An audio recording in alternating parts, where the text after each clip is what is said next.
Hello दोस्तों, आज हम बात करने जा रहे हैं valley of the dead movie के बारे में। उम्मीद करती हूँ आप लोगों को इसकी एक्सप्लेनेशन और स्टोरी जरूर पसंद आएगी, और पसंद आए तो प्लीज चैनल को सब्सक्राइब करना, वीडियो को लाइक करना, वीडियो को शेयर करना और वीडियो पे कमेंट्स करना बिल्कुल भी मत भूलिएगा। दोस्तों, मूवी की शुरुआत में हमें 1938 स्पेन के सिविल वॉर का सीन दिखाया जाता है, जहाँ एक छोटे से टाउन में शादी का फंक्शन हो रहा होता है। तभी वहाँ पर कुछ नाजी सोल्जर्स अपने कैप्टन के साथ पहुँचते हैं तो एक छोटा बच्चा कैप्टन को पानी पीने के लिए देता है, लेकिन वो पानी कैप्टन के गले में अटक जाता है, जिससे उसे खांसी आने लगती है। ये देखकर वहाँ मौजूद सभी लोगों को हंसी आ जाती है, लेकिन ये चीज कैप्टन को बिल्कुल भी पसंद नहीं आती और वो टाउन के सभी लोगों को बहुत ही बेरहमी से गोली मरवा देता है। जिसके बाद वो सभी सोल्जर्स मास्क पहनकर वहाँ पर कोई नीला पाउडर छोड़ देते हैं। जिसके बाद सीन शिफ्ट होता है और हमें जैन नाम के एक आदमी को दिखाया जाता है, जिसे कुछ नाजी सोल्जर्स ने पकड़ रखा होता है और उसे शूट करने वाले होते हैं। तभी वहाँ पर जैन के अंकल लोरेंजो पहुंच जाते हैं, जो स्पेन के विद्रोही आर्मी के जनरल होते हैं, और क्योंकि नाजी आर्मी स्पेन के विद्रोहियों का साथ दे रहे थे, इसलिए वो लोरेंजो के कहने पर जैन को छोड़ देते हैं।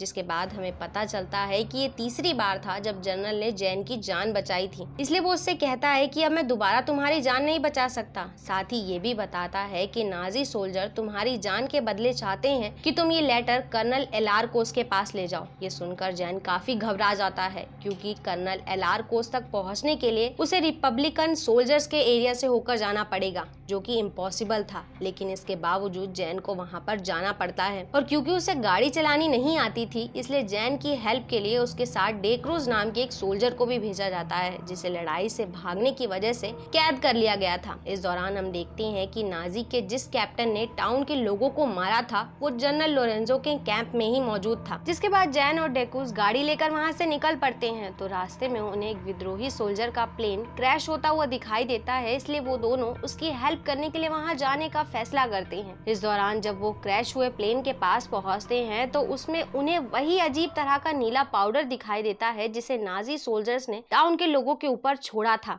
फिर वो दोनों आगे बढ़ते हैं तो देखते हैं कि उस सोल्जर की दोनों टांगे कट जाने की वजह से उसकी मौत हो गई थी। तभी वहाँ पर सार्जेंट के कुछ रिपब्लिकन सोल्जर आ जाते हैं, जो जैन और डेकूज दोनों को ही बंदी बना लेते हैं। इस दौरान सार्जेंट जैन के वहाँ आने का रीजन पूछता है, लेकिन वो उसे कुछ भी नहीं बताता और उस पर अटैक कर देता है, जिससे बाकी सोल्जर्स उसे मारने वाले होते हैं, लेकिन सार्जेंट ऐसा करने से मना कर देता है और उन्हें अपना बंदी बनाने का फैसला करता है। और जब जैन की तलाशी ली जाती है तो उन्हें वो लेटर मिल जाता है, लेकिन उसमें लिखी हुई चीजों का कोई मतलब नहीं बन रहा था। इसलिए सार्जेंट लेटर के बारे में जैन से पूछता है, और उसके कुछ भी ना बताने पर डेक्रूज को मारने की धमकी देता है, जिस पर जैन उन्हें बताता है कि इसके दो छोटे छोटे बच्चे हैं जो इसके वापस आने का इंतजार कर रहे होंगे, इसलिए इसे यहाँ से जाने दो। लेकिन सार्जेंट डेक्रूज को छोड़ने के लिए मना कर देता है। फिर जब सब लोग वहाँ से जाने लगते हैं, तो उस दौरान रिपब्लिकन सोल्जर के साथ मौजूद एक अमेरिकन सोल्जर मरे हुए विद्रोह की फोटोज लेने लगता है। तभी वो सोल्जर ज़ॉम्बी में बदलकर उस अमेरिकन सोल्जर पर हमला कर देता है और उसके गले पर बहुत ही बेरहमी से काट लेता है। हालांकि तब तक वहाँ पर रिपब्लिकन सोल्जर ब्रुस्की भी पहुंच जाता है, जो ज़ॉम्बी को सोल्जर से दूर फेंक देता है, लेकिन इसके बावजूद वो ज़ॉम्बी घिसटते हुए उन लोगों की तरफ बढ़ने लगता है। तभी ब्रुस्की उसे गन से शूट करके मारने की कोशिश करता है, लेकिन उस ज़ॉम्बी को कोई भी फर्क नहीं पड़ रहा था।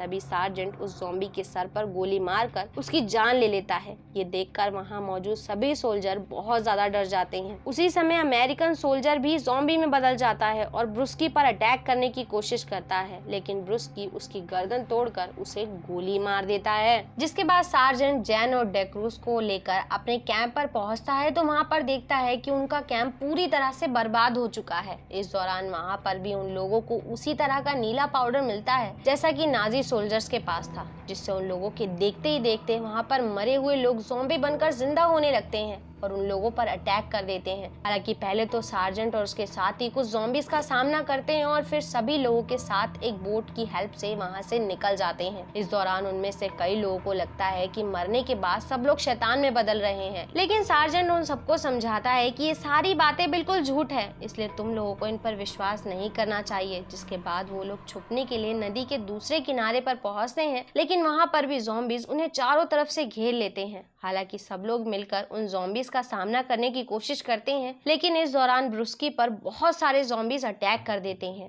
और उसे बहुत ही बेरहमी से नोच कर खाने लगते हैं। फिर वो लोग पैदल ही आगे बढ़ते हैं और एक घर में पहुंचते हैं जहां पहले ही विद्रोही ऑफिसर जुरैल और अपने कुछ साथियों के साथ मौजूद होता है, जिससे उन लोगों में आपस में लड़ाई होने वाली होती है। लेकिन जैन सार्जेंट के साथ साथ जुरैल को भी समझाता है कि हमें मिलकर मुसीबत का सामना करना चाहिए, तो इस चीज के लिए वो लोग तैयार हो जाते हैं। फिर जब रात में ऑफिसर जुरैल का साथी रफीर पहरा दे रहा होता है तो वहाँ पर उसे बहुत सारे ज़ॉम्बीज आते हुए दिखाई देते हैं, इसलिए वो बाकी लोगों को आगाह करने की कोशिश करता है, लेकिन उससे पहले ही ज़ॉम्बीज वहाँ पर हमला कर देते हैं। और क्योंकि बाकी लोग घर से पहले ही बाहर निकल चुके थे, इसलिए फ्यूज घर में डायनामाइट जलाकर सभी ज़ॉम्बीज को मार देता है। फिर जब वो लोग आगे बढ़ते हैं तो देखते हैं कि ब्रुस्की की कंडीशन बहुत ज्यादा खराब है, जिसे सार्जेंट बर्दाश्त नहीं कर पाता, इसलिए वो उसे शूट करके मार देता है। जिसके बाद सार्जेंट जैन से पूछता है कि हम लोग बहुत ही बड़ी मुसीबत में हैं, इसलिए अगर तुम्हें कुछ भी पता है तो तुम हमें बता दो, नहीं तो हम सब मारे जाएंगे। ये सुनकर जैन उन्हें अपने पास मौजूद लेटर दिखाता है जो एक सीक्रेट मैप था, जिसके बारे में जैन को भी कोई जानकारी नहीं थी। उस मैप में ज़ॉम्बीज से बचकर निकलने का रास्ता मौजूद था, साथ ही उस मैप में एक लोकेशन को मार्क भी किया गया था, इसलिए वो लोग उस जगह का पता लगाने के लिए वहाँ पर जाने का फैसला करते हैं। यहाँ पर मैप देखने के बाद उन्हें ये भी पता चल जाता है कि जो भी लोग ज़ॉम्बी में बदल रहे हैं उन्हें ऐसा किसी और ने नहीं बल्कि नाजी लोगों ने ही बनाया है। फिर जब वो लोग क्रॉस की हुई लोकेशन पर पहुंचते हैं तो हमें पता चलता है कि वही टाउन है जहां मूवी की शुरुआत में नाजी कैप्टन अपने सोल्जर्स के साथ पहुंचा था।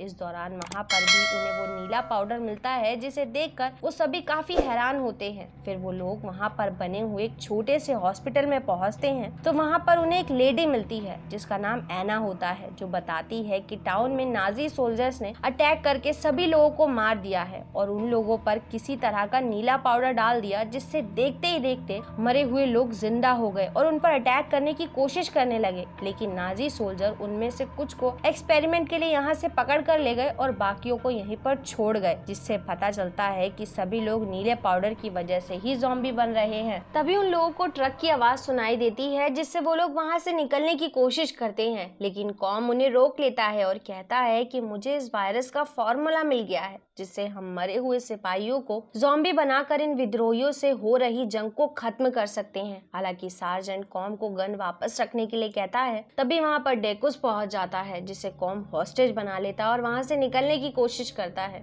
लेकिन उस पर बहुत सारे ज़ॉम्बीज हमला कर देते हैं और उसे नोच कर खाने लगते हैं। ये देखकर वो सभी दूसरे रास्ते से बाहर निकलने का फैसला करते हैं, पर तभी उनके साथ मौजूद लेडी एना भी एक ज़ॉम्बी में बदल जाती है और जेरुल पर अटैक कर देती है, लेकिन उसे बचाने के लिए उसके साथी वहां पहुंच जाते हैं। तभी उनकी नजर रफीर के पैरों पर पड़ती है, जिसे ज़ॉम्बी ने काट लिया था, इसलिए वो लोग उसे शूट करने के लिए कहते हैं, लेकिन वो अपने शूज निकाल कर देखता है तो पता चलता है कि वो इन्फेक्टेड नहीं है, जिस बात से वो काफी खुश हो जाता है। फिर वहां से बाहर निकलने के बाद नन खुद को अंदर ही कैद कर लेती है, क्योंकि वो भी इन्फेक्टेड हो चुकी थी। हालांकि इस बात से सार्जेंट काफी दुखी दिखाई दे रहा था। ये सब देखने के बाद जैन कहता है कि शायद मुझे पता है ये सब करने वाला कौन है, इसलिए वो सभी लोगों को अपने अंकल लोरेंजो के मिलिट्री कैंप पे चलने के लिए कहता है, जहाँ पर नाजी का कैप्टन भी मौजूद था। हालांकि पहले तो सार्जेंट इस चीज के लिए मना कर देता है, लेकिन जब जैन कहता है कि हो सकता है हमें वहाँ पर एंटीडोट भी मिल जाए, तो ये बात सुनने के बाद सार्जेंट वहां जाने के लिए तैयार हो जाता है। तभी डेकुस एक गाड़ी लेकर उन लोगों के पास पहुंचता है। यहाँ पर हमें झलक दिखाई जाती है कि डेकुस भी इन्फेक्टेड हो चुका है, लेकिन वो बिना किसी को कुछ बताए सभी को वहां से लेकर चला जाता है। जिसके बाद जैन कैंप में पहुंचकर अपने अंकल से बात करता है, लेकिन वो अलारकोस के जवाब के बारे में पूछते हैं और जब उसे पता चलता है कि जैन अलारकोस के पास पहुंचा ही नहीं तो वो जैन पर बहुत ज्यादा गुस्सा होता है। हालांकि जैन आसपास फैले हुए ज़ॉम्बीज के बारे में उसे बताने की कोशिश करता है, लेकिन उसके अंकल कोई भी बात सुनने को तैयार नहीं थे और कहते हैं कि यहाँ पर पूरी वैली में बम गिरने वाला है, इसलिए हमें उससे पहले ही यहाँ से निकलना होगा, पर मैं तुम्हारी और तुम्हारे साथ मौजूद लोगों की कोई भी जिम्मेदारी नहीं लूंगा। जिस बात को सुनकर जैन वहाँ से चला जाता है। इधर हम देखते हैं कि लोरेंजो और नाजी के कैप्टन में बहसबाजी होने की वजह से कैप्टन लोरेंजो को शूट कर देता है। दूसरी तरफ जैन सार्जेंट को वहाँ से वापस चलने के लिए कहता है, लेकिन वो उन लोगों को सबक सबक सिखाए बिना वहाँ से जाना नहीं चाहता था। तभी ड्रे क्रूज एक्सप्लोजन लेकर मिलिट्री कैंप में जाने का फैसला करता है। ये सुनकर जैन काफी हैरान होता है तो ड्रे क्रूज उसे दिखाता है कि वो भी इन्फेक्टेड हो चुका है। हालांकि जैन उससे कहता है कि हो सकता है मिलिट्री कैंप में एंटीडोट हो जिससे तुम बच जाओ, लेकिन ड्रे क्रूज को अब इन सब बातों से कोई भी फर्क नहीं पड़ता था क्योंकि अब वो खुद को डरपोक महसूस नहीं कराना चाहता था।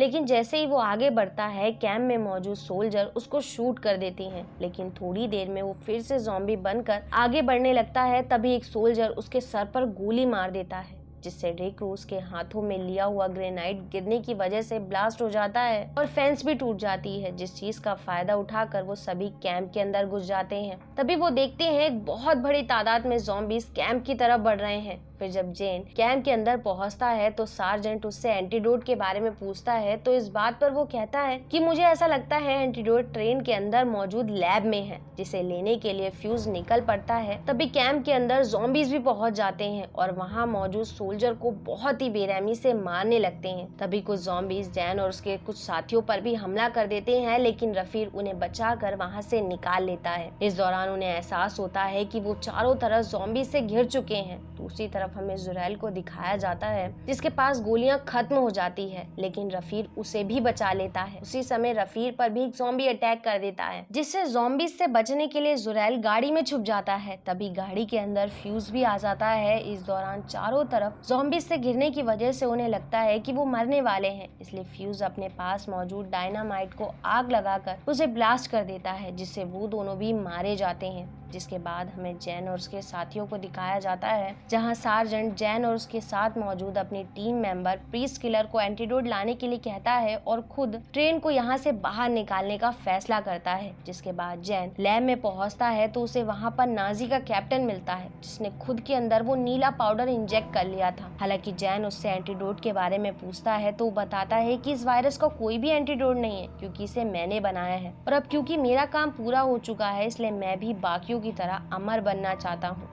फिर देखते ही देखते वो भी एक ज़ॉम्बी में बदलने लगता है, लेकिन वो किसी को कुछ नुकसान पहुंचा पाता उससे पहले ही प्रीस्ट किलर उसे शूट करके मार देती है। उसी दौरान लैब में छुपा हुआ एक ज़ॉम्बी जैन को काट लेता है, जिसे बचाने के लिए प्रीस्ट किलर जैन का हाथ भी काट देती है ताकि उसकी पूरी बॉडी में इन्फेक्शन ना फैल सके। वहीं सार्जेंट की तरफ ज़ॉम्बीज बढ़ने लगते हैं, इसलिए वो ट्रेन स्टार्ट करके आगे बढ़ने लगता है। दूसरी तरफ लैब में भी ज़ॉम्बीज हमला कर देते हैं, इसलिए जैन और प्रीस्ट किलर वहाँ पर बने हुए एक छोटे से कैबिन में छुप जाते हैं। वहीं सार्जेंट भी ट्रेन स्टार्ट करने के बाद खुद को शूट कर लेता है क्योंकि वो ज़ॉम्बी नहीं बनना चाहता था। तभी वैली में बम गिरा दिया जाता है, लेकिन हम देखते हैं कि रफीर उस दौरान ज़ॉम्बी के मरने की वजह से बच गया था। वहीं जैन और प्रीस्ट किलर भी बच गए होते हैं। नेक्स्ट सीन में प्रीस्ट किलर जैन को सही सलामत उसके टाउन के बाहर छोड़ देती है। हालांकि जैन उसे भी अपने साथ ही रुकने के लिए कहता है, लेकिन वो इस चीज के लिए मना कर देती है और कहती है कि हम दोनों में कोई भी सिमिलैरिटी नहीं है। हालांकि इस दौरान जैन उससे उसका असली नाम पूछता है, लेकिन वो बिना कुछ बोले ही वहां से चली जाती है। और इसी के साथ ये मूवी यहाँ खत्म हो जाती है। दोस्तों, उम्मीद करती हूँ आप लोगों को इसके एक्सप्लेनेशन जरूर पसंद आई होगी, और पसंद आए तो प्लीज चैनल को सब्सक्राइब करना, वीडियो को लाइक करना, वीडियो को शेयर करना और वीडियो पे कमेंट्स करना बिल्कुल मत भूलिएगा। And thanks for coming and watching.